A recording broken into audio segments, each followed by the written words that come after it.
রোজা রাখা অবস্থায় স্বপ্নদোষ বা কামভাবের জন্য মজি বের হলে কিংবা বীর্যপাত হলে কি রোজার কোনো ক্ষতি হয়? তারাবির নামাজ না পড়লে কি রোজা হবে? জি, রোজার সময় ভুল করে কিছু খেয়ে ফেললে ওই রোজার পরিবর্তে কি আরেকটা রোজা রাখতে হবে? রোজা অবস্থায় কি রক্তদান করা যাবে? রোজা রেখে তরকারির লবণ টেস্ট করে থুতু ফেলে দিলে কি রোজা ভঙ্গ হয়ে যাবে?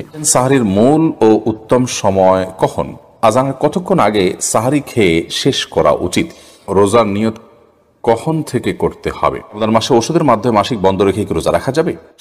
মোহাম্মদ রাহিম আপনি লিখেছেন, তারাবির নামাজ না পড়লে কি রোজা হবে? জি ভাই, অবশ্যই রোজা হয়ে যাবে। রোজার সাথে তারাবির নামাজের সম্পর্ক এরকম নয় যে একটা না করলে আরেকটা হবে না, দুইটা স্বতন্ত্র ইবাদত। তারাবি কোনো কারণে পড়তে না পারলেও রোজা আপনাকে রাখতেই হবে এবং হয়ে যাবে। আর রাবিয়া রানী আপনি লিখেছেন, রোজার সময় ভুল করে কিছু খেয়ে ফেললে ওই রোজার পরিবর্তে কি আরেকটা রোজা রাখতে হবে? রোজার সময় ভুল করে যদি কিছু আপনি খেয়ে ফেলেন তাহলে সেক্ষেত্রে তার জন্য আরেকটা রোজা রাখতে হবে না, কারণ ভুল করে খেয়ে ফেললে সেটা মাফ। এবং এক্ষেত্রে আপনার বিভিন্ন হাদিসের সুস্পষ্ট বক্তব্য রয়েছে, যার কারণে রোজা রেখে রোজার কথা আপনার মনে নেই, আপনি খাচ্ছেন, হঠাৎ মনে হলো, তারপর আর খাওয়া ছেড়ে দিয়েছেন, মনে হওয়ার পর আর আপনি গিলেন নেই, তাহলে সেক্ষেত্রে আপনার রোজা ভঙ্গ হবে না এবং এর কারণে আরেকটা রোজা রাখতে হবে না। এমডি এজাজ আহমেদ আপনি লিখেছেন, রোজা অবস্থায় কি রক্তদান করা যাবে? অনেক জায়গায় রক্তদান করতে গেলে বলা হয় যে তুমি 4 ঘন্টা আগে খেতে হবে, পান করতে হবে, না রক্ত নেওয়া হবে না। এরকম যদি হয় তাহলে রক্তদান করা যাবে না রোজা অবস্থায়। আর যদি এরকম কোনো বিষয় না থাকে, রক্তদান করেন, আপনি 1 ব্যাগ রক্ত দিলেন কিংবা আপনি সিরিঞ্জি করে 1-2 সিরিঞ্জি রক্ত দিলেন স্যাম্পল হিসেবে টেস্টের, কোনো অসুবিধা নেই, তাতে রোজা ভঙ্গ হবে না। বিশেষ করে রক্ত দেওয়ার ফলে আপনি এত দুর্বল হয়ে যেতে পারেন যার ফলে আপনার রোজা তা রাখতে নাও পারেন, এরকম আশঙ্কা থাকলে সেটা ভিন্ন কথা। এরকম আশঙ্কা না থাকলে আপনি রোজা অবস্থায় রক্ত দিতে পারেন, কোনো অসুবিধা নেই।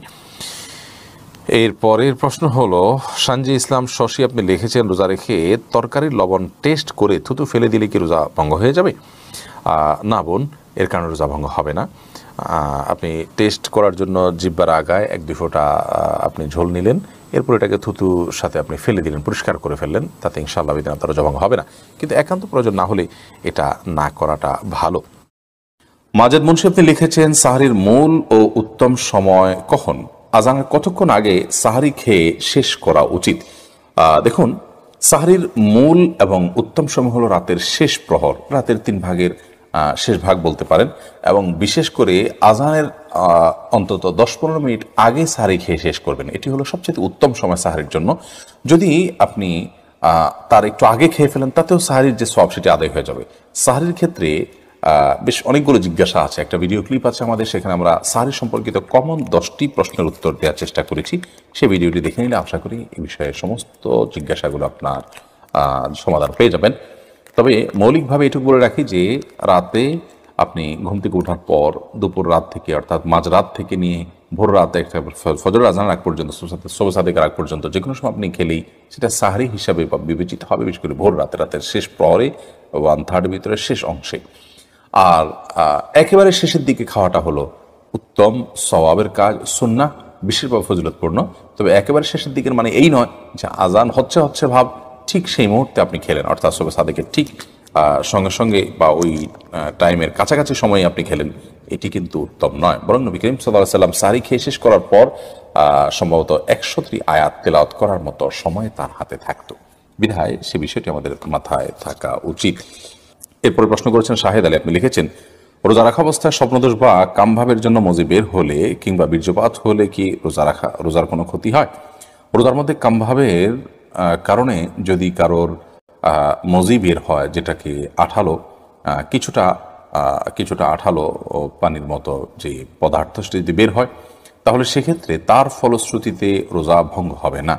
বীর্যপাত যদি হয় এবং সে বীর্যপাত যদি হয় উত্তেজনার সাথে, তাহলে সেক্ষেত্রে সে রোজা ভঙ্গের কারণ হবে, সেটি হস্তমৈথুনের মাধ্যমে হোক বা অন্য কোনো কামভাবের কারণে, কোনো যৌন বিষয়ক চিন্তাভাবনার কারণে বা এ জাতীয় কোনো আচরণের কারণে যদি আপনার কামভাবের সাথে, উত্তেজনার সাথে যদি বীর্যপাত হয়, তাহলে তার ফলে রোজা ভঙ্গ হবে। আর যদি কারোর অসুস্থতার কারণে বীর্যপাত হয়, শারীরিক কোনো দুর্বলতার কারণে অথবা স্বপ্নদোষের কারণে, তাহলে তার কারণে রোজা ভঙ্গ হবে না। তবে মজি যেটা কিছুটা আঠালো পানির মতো, সেটি বের হওয়ার ফলে, যেটা বীর্য নয়, শুভ্র সাদা নয়, সেটি বের হওয়ার ফলে রোজা ভঙ্গ হবে না। তবে সেটি বের হলে অজু ভঙ্গ হবে। তবে রোজা রেখে আপনার মজি বের হতে পারে এরকম কোনো চিন্তা ভাবনা, কল্পনা বা আচরণ থেকে বিরত থাকা উচিত, সিয়ামের যে মৌলিক লক্ষ্য আছে সেই লক্ষ্য সাধনের স্বার্থে এবং প্রয়োজনে। এরপরে যে প্রশ্নটি দেখতে পাচ্ছি জান্নাতুল ফেরদাউস, আপনি লিখেছেন রোজার নিয়ত কখন থেকে করতে হবে? ফরজ রোজার নিয়ত এটি রাতের গভীরে, অর্থাৎ রাতেই করতে হবে, রাতের মধ্যভাগে কিংবা শুরুতে শেষে, যেভাবেই হোক সাদেকের আগে আগে রাতের মধ্যেই করতে হবে জমহুর আমাদের মতে, অর্থাৎ হানাফি মালিকি, শাফি এবং হাম্বলি ফোকাহে একরামের মতে। তবে ফোকাহে আহনাফ এর মতে দিনের বেলায় দ্বিপ্রহরের আগে আগে নিয়ত করলেও কিন্তু রমজানের ফরজ রোজা আদায় হয়ে যাবে। তবে অন্যান্য যে নফল রোজাগুলো আছে সেগুলো দিনের বেলা দুপুরের আগে আগে পর্যন্ত নিয়ত করলেই হয়ে যাবে সবার সর্বসম্মতিক্রমে। তাহলে খোলাসা কথা হলো, রমজানের ফরজ রোজার নিয়ত রাতেই করতে হবে অনেক ফোকাহে একরামের মতে।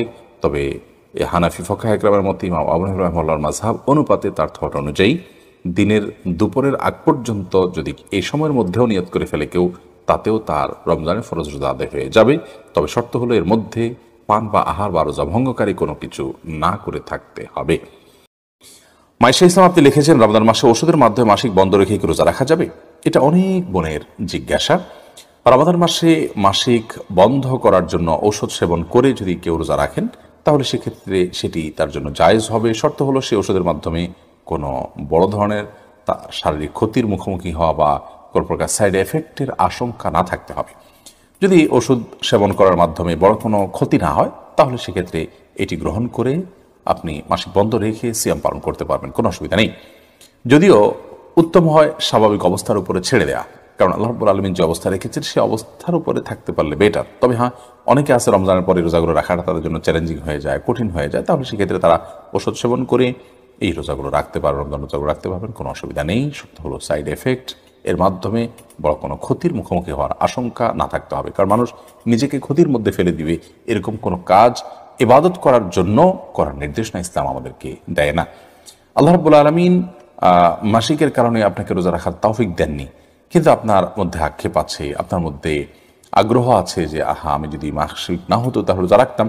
তো এই যে একটা আপনার আকুতি, এই যে আপনার আকুলতা, এটার কারণে আল্লাহ তাআলা রোজা না রাখতে পারার পরও আপনাকে আল্লাহ রাব্বুল আলামিন রোজা রাখার যে সওয়াব সেটি দান করবেন। কারণ হাদিসে আছে, নবী করিম সাল্লাল্লাহু আলাইহি ওয়াসাল্লাম বলেছেন, কোনো ব্যক্তি যদি অসুস্থ হয়ে পড়ে, শারীরিকভাবে অনুপযুক্ত হয়ে পড়ে কোনো ইবাদত করার, অথচ তার যখন শারীরিক সক্ষমতা ছিল তিনি সেই ইবাদতটি করতেন, ত্রুটি বিচ্যুতি করতেন না, তিনি সেটি করতেন এবং এখনও সুস্থ থাকলে তিনি করতেন, তাহলে সেক্ষেত্রে তিনি এই ইবাদতটি সুস্থ অবস্থায় করলে যে পরিমাণ সওয়াব পেতেন, অসুস্থ অবস্থায় সেই ইবাদতটি করতে না পারার কারণে তার যে বেদনা, তার যে আকুতি, তার যে আকুলতা এবং তিনি যে সুস্থ থাকলে রাখতেন, সেই বিবেচনায় আল্লাহ তাআলা তাকে ইবাদত করার সওয়াব দিবেন। বিধায় মা বোনরা এক্ষেত্রে আলাদা কোনো কসরত না করলেও ইনশাআল্লাহ বিইذনিল্লাহ আল্লাহ তাআলার কাছ থেকে তারা আজর পাবেন, যদিও এর রোজাগুলো তাদেরকে আবার রেখে দিতে হবে।